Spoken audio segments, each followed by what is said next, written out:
I respectfully disagree. Discover relevant tools for divisive times. Justin Jones-Fosu. I respectfully disagree. How to have difficult conversations in a divided world. There's no denying that we live in a polarized world. Before we begin, be sure to subscribe to see more speed reads from us. At the root of our divisions are some pretty unflattering opinions. A study from the Pew Research Center paints a grim picture. Many Americans now view those with opposing political views as lazy, immoral, and closed-minded.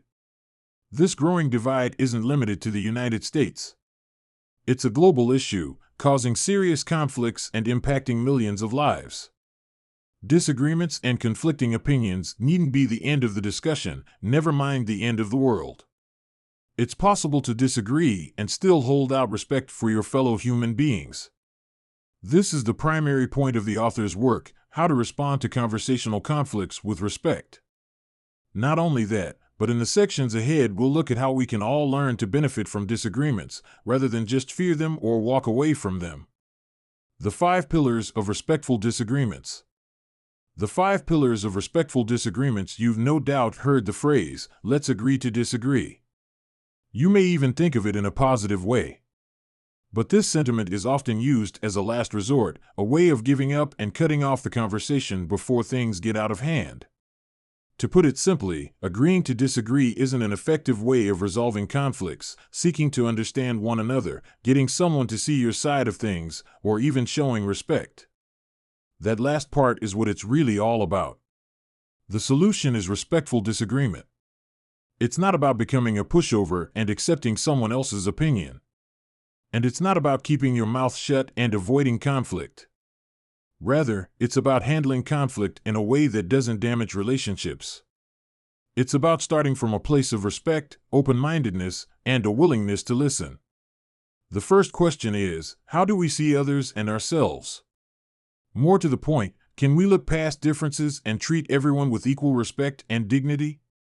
Can we see ourselves as students of life who still have things to learn?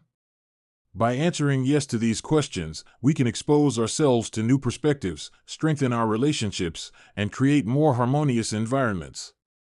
Let's explore a way to bridge divides using the 5 pillars model. First, challenge your perspective. Question your views and be open to other angles. Second, be the student. Always be ready to learn from others. Third, cultivate your curiosity. Ask questions and seek to understand. Fourth, seek the gray. Find the middle ground where nuance exists. Finally, agree to respect. Go beyond tolerance and actively respect differing views. As you're probably starting to see, it all boils down to respect. Often we think of respect as something that has to be earned. Instead, we should think of it as a gift we choose to give to others. This is the concept of golden respect. It's like the golden rule, treat others as you wish to be treated.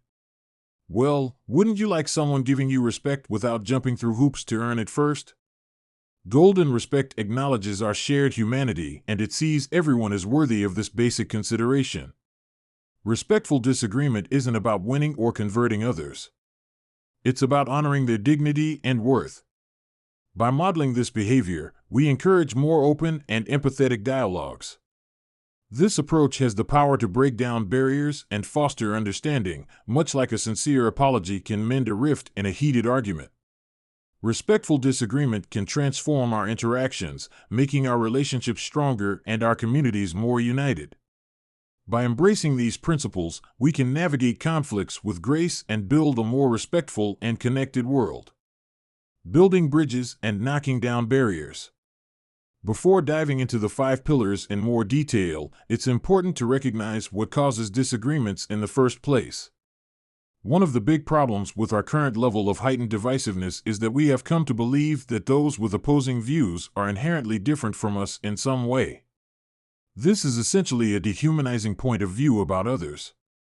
And once we start to dehumanize others, that's when things can go from bad to worse. Respectful disagreement starts from a more honest place.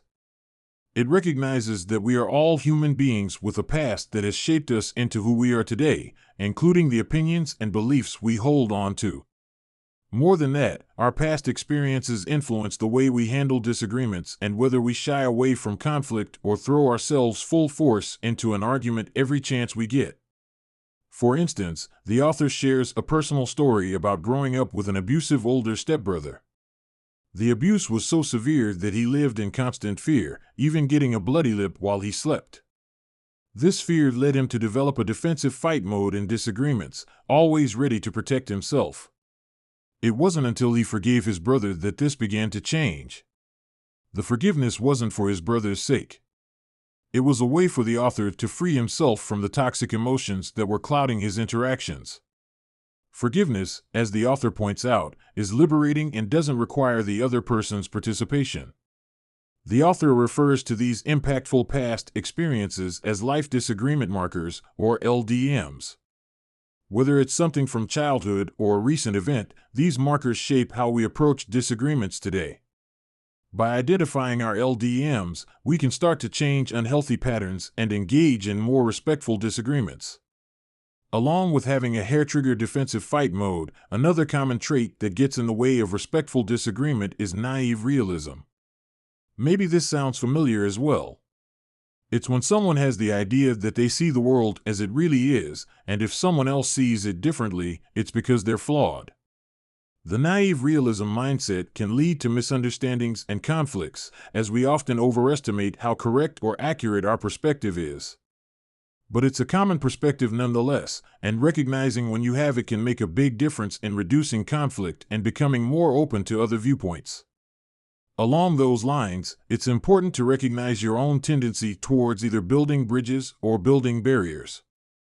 From this point on, we're going to focus on taking down barriers and building bridges through a willingness to truly listen to others and valuing the threads of humanity that connect us all.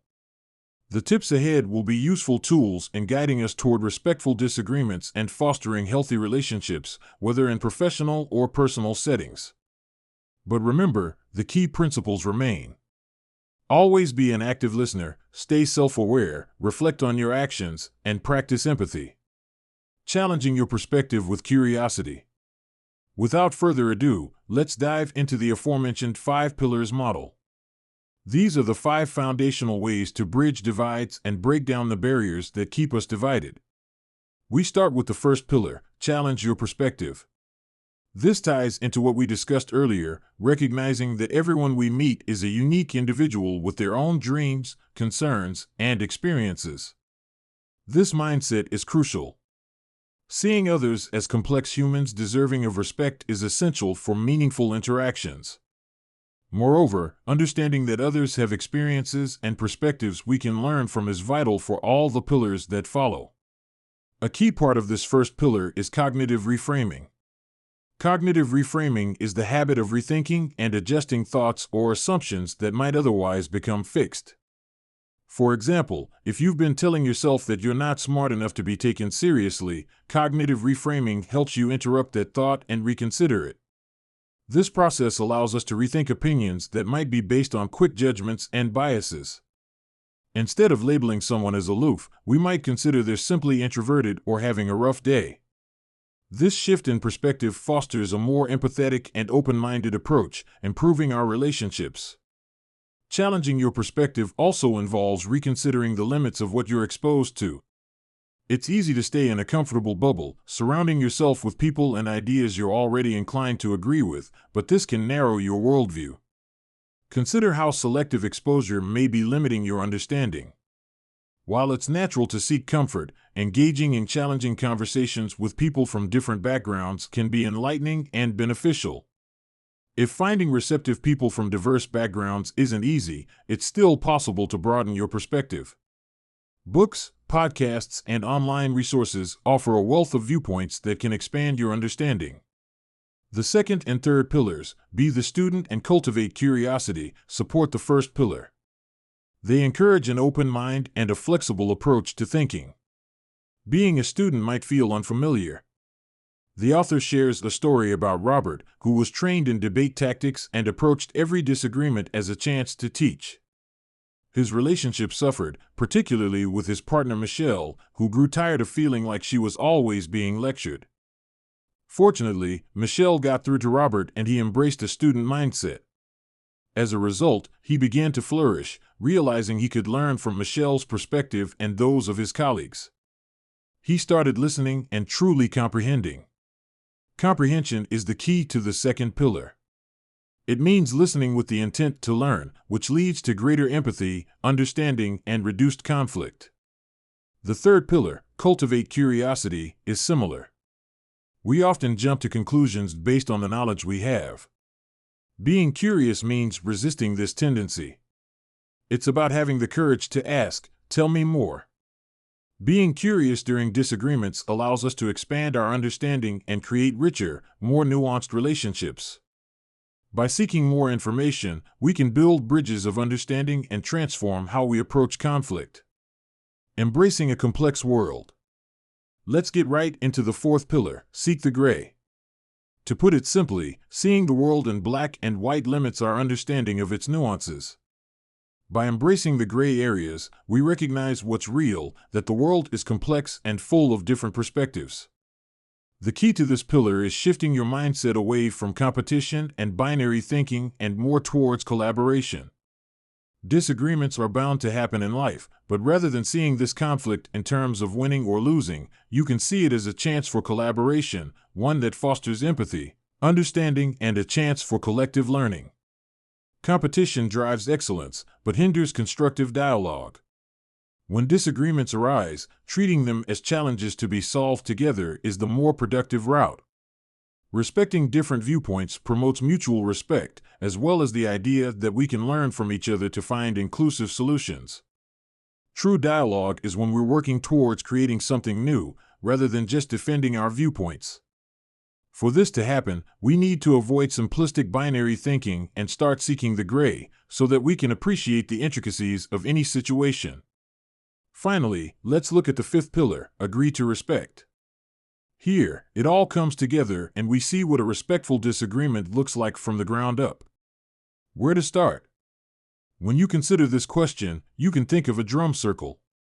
When people join a drum circle, they come to be a cooperative part of an enriching experience. They come to enhance that experience, but they don't enter into it thinking about how they're going to dominate or impress anyone. So you want to start with a cooperative, respectful attitude. Choose your words carefully and work towards harmony, trying to ensure that each interaction contributes positively to the overall conversation. The way we phrase our questions can significantly impact the tone of the conversation, so be mindful and choose words that invite understanding rather than confrontation. For example, you might be a person who can't stand tattoos, but instead of asking why on earth would you get a tattoo, you could instead ask, what inspired you to get that tattoo? Both of these questions are aiming for the same information, but one is potentially insulting, while the other is respectful. Acknowledgement is one of the last pieces of the respectful disagreement puzzle. This means acknowledging when things are going well, and perhaps more importantly, when they aren't. This is a way of showing respect to the other side of the divide and helping to build that bridge across. The aim is to treat everyone, always, with kindness, empathy, and respect, and to do this by valuing their unique backgrounds and perspectives. With this approach, we don't aim for winning, but we greatly increase our chances for understanding and bringing all sides closer together. Final summary. The main takeaway of this speed read to I Respectfully Disagree by Jones-Fosu is that to help combat the divisive nature of today's conversations, we're introduced to 5 transformative pillars that are designed to build bridges and enhance how we handle disagreements. The first pillar, challenge your perspective, encourages us to recognize and respect the complexity of others' experiences and viewpoints. The second pillar, be the student, advocates for adopting a learner's mindset to enrich conversations and deepen understanding. Pillar 3, cultivate your curiosity, emphasizes the importance of seeking to understand others rather than making assumptions. The fourth pillar, seek the gray, urges us to move beyond black and white thinking and embrace nuance and collaboration. Finally, Pillar 5, agree to respect, underscores the necessity of acknowledging and valuing diverse perspectives to foster more meaningful and respectful interactions. Together, these pillars provide a comprehensive framework for transforming disagreements into opportunities for growth and connection. Okay, that's it for this summary. We hope you enjoyed it. If you can, please take the time to subscribe. We always appreciate your feedback. See you in the next one.